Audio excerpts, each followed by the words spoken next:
Hello, welcome back to as told by Senjini. আশা করছি তোমরা ভালো আছো। আজকে 14 এপ্রিল সানডে। সবাইকে জানাই নববর্ষের আন্তরিক প্রীতি ও শুভেচ্ছা। আমি আর শবেক পয়লা বৈশাখের সকালটা শুরু করলাম বেনারসের দশাশ্বমেধ ঘাটে। বেনারসের সন্ধে আর সকাল দুটোই কিন্তু অসম্ভব সুন্দর। এখন বাজছে 6:30। আমি ঘাট অ্যান্ড রাস্তা একটু ফাঁকা এক্সপেক্ট করেছিলাম, but I guess this area is always too busy. Benares বা বারাণসী বিশ্বের প্রাচীনতম জীবিত শহরগুলির মধ্যে একটি। ইংলিশ রাইটার মার্ক টুয়েন, যিনি বেনারসের পবিত্রতার জন্য মুগ্ধ হয়েছিলেন, তিনি একবার লিখেছিলেন, Benares is older than history, older than tradition, older even than legend, and looks twice as old as all of them put together. বহু মানুষ বিশ্বাস করেন যে বেনারসের মাটিতে যে মারা যায় সে জন্ম আর পুনর্জন্মের চক্র থেকে মুক্তি পায়। বেনারসের গঙ্গা মানুষের সমস্ত পাপ ধুয়ে ফেলতে পারে। দেবাদিদেব মহাদেব আর পার্বতীর বাসস্থান বেনারসের উৎপত্তি কিন্তু এখনও আমাদের কাছে অজানা। বেনারস নিজের আঁকাবাঁকা গলি, প্রাচীন মন্দির, ব্যস্ত ঘাট আর প্রাণবন্ত সংস্কৃতির জন্য অন্যান্য শহরগুলোর থেকে একেবারে আলাদা। বেনারসে ধর্ম, সংস্কৃতি, খাবার এবং উৎসব অনন্যভাবে একত্রিত হয়। শহরটির সমৃদ্ধ ইতিহাস পৃথিবীর বিভিন্ন কোণা থেকে তীর্থযাত্রী ও দর্শনার্থীদের টেনে আনে। Are you planning a trip to Banaras soon? If yes, make sure you watch my Varanasi Day 1 and Day 2 travel vlogs. তোমাদের ইটিনারারি প্ল্যান করতে হোপফুলি অনেকটাই হেল্প হবে। দশাশ্বমেধ ঘাটে বেশ অনেকটা সময় কাটালাম আর তারপরে চলে এলাম হোটেলে ব্রেকফাস্ট করতে। আজকে ব্রেকফাস্টে আমি অর্ডার করেছিলাম মশালা ধোসা। মাম্মা শবিকও সেম জিনিসই নিয়েছিল, বাবি বাটার টোস্ট খেয়েছিল, আর শবিক সাথে নিয়েছিল চকলেট কফি, আর আমি নিয়েছিলাম creamy and delicious mango lassi. বাজে সকাল 10টা আর আমরা এইমাত্র ব্রেকফাস্ট করে হোটেল রুমে চলে এলাম। আজকে তো সারাদিন সেরকম কিছুই করার নেই। আমাদের সেই রাত্রি 9:30 ফ্লাইট, কলকাতা পৌঁছবে 10:50। বেনারস থেকে মোটামুটি বেশ অনেক কিছুই কেনাকাটা করেছি। সব কিছু তোমাদেরকে বাড়ি গিয়ে দেখাবো, একটা হল টাইপ অফ করব। আর কিছুক্ষণ বাদে শবিক আর আমি হয়তো বেরোবো, বিকজ বেনারসে তো প্যাঁড়া ফেমাস, তো বাড়ির জন্য প্যাঁড়া নিয়ে যাব।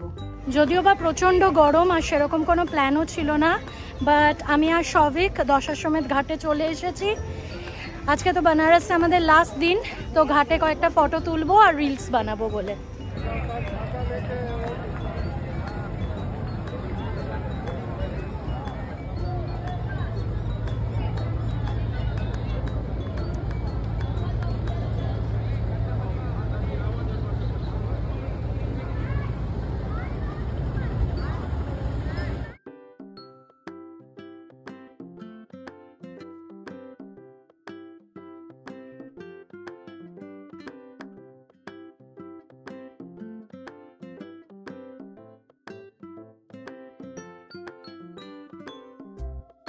এখন বাজছে 2:45 আর আমরা এইমাত্র লাঞ্চ করলাম। আজকে একদম সিম্পল খেয়েছি, ভাত, ডাল আর আলু ভাজা।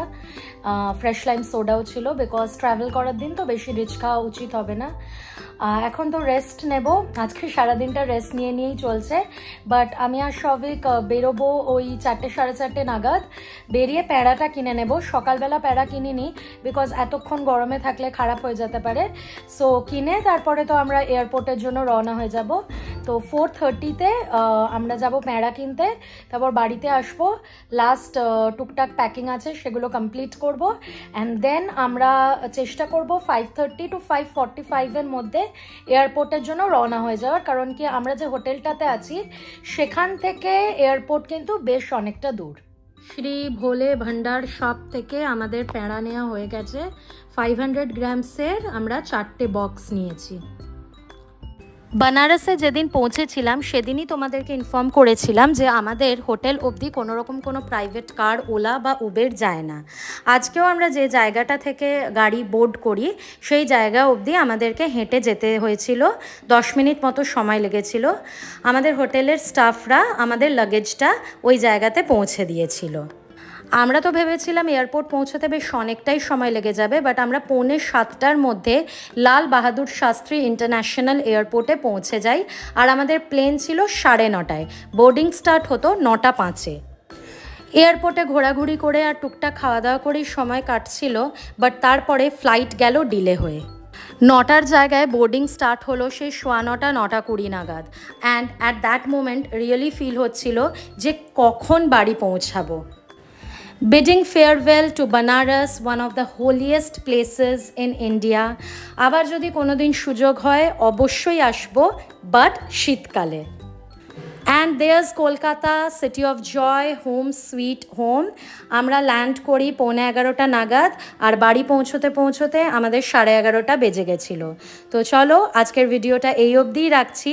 যদি তোমাদের ভালো লেগে থাকে then please make sure to like and also subscribe.